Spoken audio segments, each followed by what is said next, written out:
Good morning, ma'am. Ako nga po pala si Marie Luis Gilibatan, ang reporter po ng topic na ester. Ester are organic compounds derived from the reaction between an alcohol and an acid. They are characterized by a carbonyl group bound to an oxygen, which is further bonded to a carbon atom through an oxygen atom. The structure of ester is consist of alkyl and aromatic group attached to our carbonyl carbon of the ester group. Denoted. Tandaan lagi na sa RICOR, ang R ay nagre-represent na alkyl or aromatic group. And ang R na may quit sa taas, ay, ang nire-represent lamang nito is yung alkyl. Since yung ester is a combination of acid and alcohol. May mga important properties ang ester.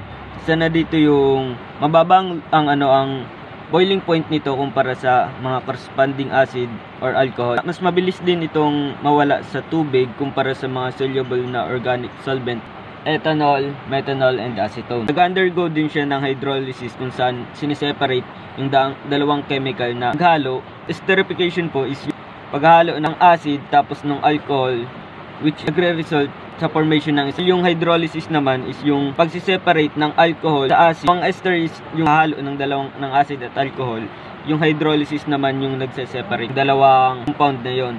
Sa synthesis, dito na papasok yung process na tinatawag na esterification. Ang reaction sa pagitan ng alcohol at acid, may catalyst na nangyayari or mas pinapabilis process ng paghalo ng alcohol. Ang halimbawa na methyl acetate, butyrate, benzene, benzoate. Methyl acetate is used as a solvent. Ethyl butyrate impart fruity flavor in the food, while benzyl benzoate is used as an insect repellent compound. Ang methyl acetate, combination siya na pinaghalong methanol and acylic acid. While the ethyl butyrate, pinaghalo siya na acid yung isa, tapos yung isa is alcohol. Ang alcohol dito, methanol, while ang acid na tinutukoy dito is yung acylic acid. Sa ethyl butyrate na combination siya ng ethanol and butyric acid. While the benzyl benzoate, naghalo siya ng benzyl acid and benzyl alcohol. Madaming product ang pwedeng ma-produce through esterification or undergo siya ng esterification. Pwede itong magamit perfumes, cosmetics, solvents, plasterizer, and pharmaceutical. Pwede din dito idagdag yung mga fruity or floral